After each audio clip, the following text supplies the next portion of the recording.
भजन संहिता 23। भजन 23 दाऊद की प्रार्थना है। इस भजन में वो परमेश्वर को तीन रूप में देखता है।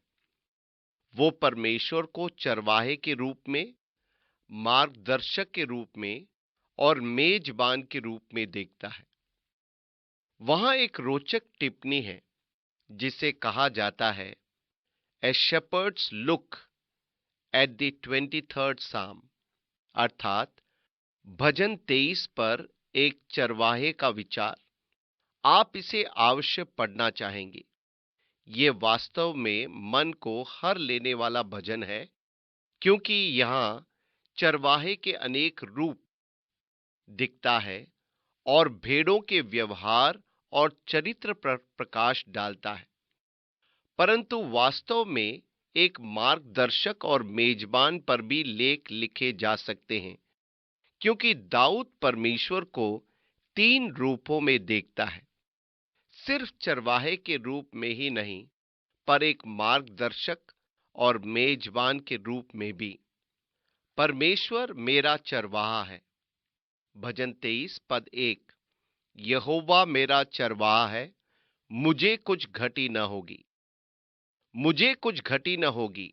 वास्तव में किसी भी सामग्री की कमी नहीं होगी। भजन 23 पद 2। वो मुझे हरी हरी चराइयों में बैठाता है, मुझे जलपान की भी घटी न होगी। भजन 23 पद 2 में आगे लिखा है, वो मुझे सुखदाई जल के झरने के पास ले चलता है, मुझ में ताकत की कमी न होने पाएगी। भजन 23 पद 3। वो मेरे जी में जी ले आता है। यहोवा मेरा चरवाहा है, वो मुझे संभालता है। वो हरी चराइयों में मेरा मार्गदर्शन करता है। वो मुझे निर्मल जल के पास ले जाता है और मेरे जी में जी ले आता है। परमेश्वर मेरा मार्गदर्शक भी है। भजन 23 पद 3 और 4। धर्म के मार्गों में वो अपने नाम के निमित्त मेरी अगुवाई करता है। चाहे मैं घोर अंधकार से भरी हुई तराई में होकर चलूं, तो भी हानि से न डरूंगा, क्योंकि तू मेरे साथ रहता है। तेरे सोटे और तेरी लाठी से मुझे शांति मिलती है। परमेश्वर मेरे जीवन के मार्गों में मेरी अगुवाई करता है। नीति वचन 3 अध्याय 6 पद। उसी को स्मरण करके सब काम करना, तब वो तेरे लिए सीधा मार्ग निकालेगा। परमेश्वर आपको जीवन के मार्ग में लेकर चलेगा, परंतु वे जो कलीसिया के स्वर्ग में उठाए जाने को रोकते हैं, उनके मार्ग उनको अंधकार से भरी हुई तराई में ले जाएगा। परंतु मैं चाहे घोर अंधकार से भरी हुई तराई में होकर चलूं, तो भी हानि से न डरूंगा, क्योंकि तू मेरे साथ रहता है। मृत्यु परमेश्वर की संतान के लिए भय या आतंक का कारण नहीं है। कुछ समय पहले गाड़े जाने के लिए मृतकों को तैयार करने वालों का एक सर्वेक्षण किया गया। 2000 लोगों ने रुचि दिखाई। ये सर्वेक्षण उनका था जो मृतकों को तैयार करते थे कि अब वे गाड़े जाएं, और वे ये भी जानते थे कि मृतक नया जन्म प्राप्त है या नहीं।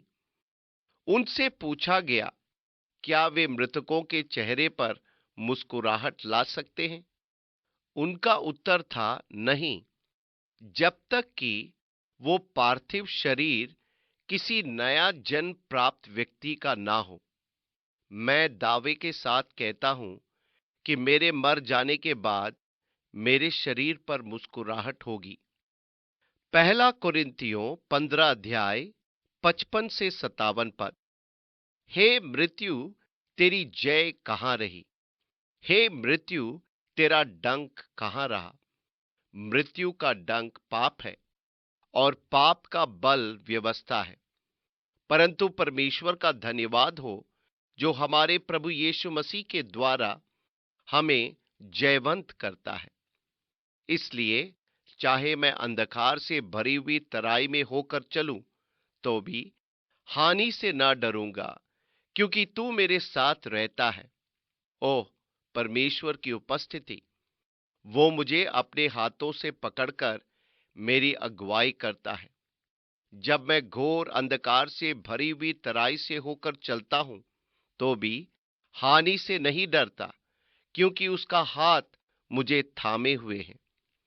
परमेश्वर एक मेजबान की तरह भी है। भजन 23 पद 5। तू मेरे सताने वालों के सामने मेरे लिए मेज बिछाता है। तूने मेरे सर पर तेल मला है। मेरा कटोरा उमड़ रहा है। परमेश्वर वास्तव में एक मेजबान है। वो कृपालु मेजबान है। वो आपकी देखभाल आपकी कल्पना से अधिक करता है। वो आपके सर पर तेल मलता है। वो आपके प्याले को लबालब भरता है। परमेश्वर की संतान की जीवन कृपा से भर जाता है। यूहन्ना 7 अध्याय 37 और 38 पद। यदि कोई प्यासा हो, यीशु ने कहा, मेरे पास आकर पिए। जो मुझ पर विश्वास करेगा, जैसे पवित्र शास्त्र में लिखा है, उसके हृदय में से जीवन के जल की नदियां बह निकलेगी। मेरा कटोरा उमड़ रहा है। भजन 23 पद 6।